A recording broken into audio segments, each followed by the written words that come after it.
ছদ্মবেশে থাকা দীপাকে চিনে ফেল দীপার ছোট বোন ও সূর্য। হ্যালো বন্ধুরা, অনুরাগের ছো আগামী পর্বে ঠিক এমনটাই হতে চলেছে। আগামী পর্ব খুবই ইন্টারেস্টিং হতে চলেছে। আগামী পর্বে ঠিক এমনটাই দেখা যাবে, দীপা যখন তার পরিকল্পনা মাফিক সূর্যের কাছ থেকে হাসপাতালে যাওয়ার জন্য প্রস্তুত হয়, ঠিক তখনই তার মুখোশ থেকে যেই নকল মুকুট ছিল সেটা মুখোশ থেকে পড়ে যায় এবং সেটা কুড়িয়ে পায় তারই ছোট বোন। এদিকে দীপা যখন হাসপাতালে পৌঁছায়, তখনই দীপা মুখে হাত দিয়ে দেখে তার সে আলাদা করা মুখোশটি তার মুখে নেই। তখনই সে দুশ্চিন্তে পড়ে পড়ে।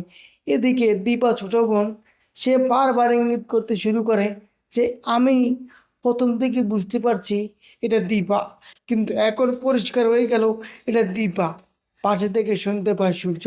সূর্য বলে, হ্যাঁ, আমিও তার শরীরে অনুভব করে বুঝতে পেরেছি দীপা আমার আশেপাশে আছে, কিন্তু আমি কিছুতেই বুঝতে পারছি না সত্যি দীপা কিনা।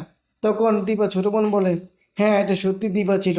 ওদিকে দীপা তার এই দুশ্চিন্তায় মনে ভাবতে থাকে, এবার আমার কি পরিকল্পনা করলে আমি আমার এই ছদ্মবেশ থেকে জীবনযাপন করে আমি সূর্যকে রক্ষা করব।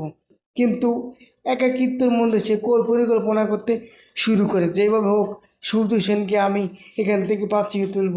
কিন্তু হাতে নাতে ধরা পড়ার পর দিবা বুঝতে পারে যে আমাকে যে করে হোক ছলে বলে কৌশলে সেখান থেকে বেরিয়ে আসতে হবে।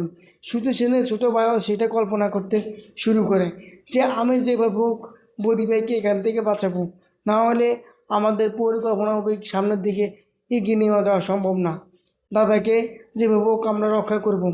দীপার পরিকল্পনা ভেস্তে গেছে নাকি আবারও সেই আগের পরিকল্পনা মাফিক কাজ করে যাবে, সেটা দেখার জন্য আরও একটি পর্বের জন্য অপেক্ষা করতে হবে।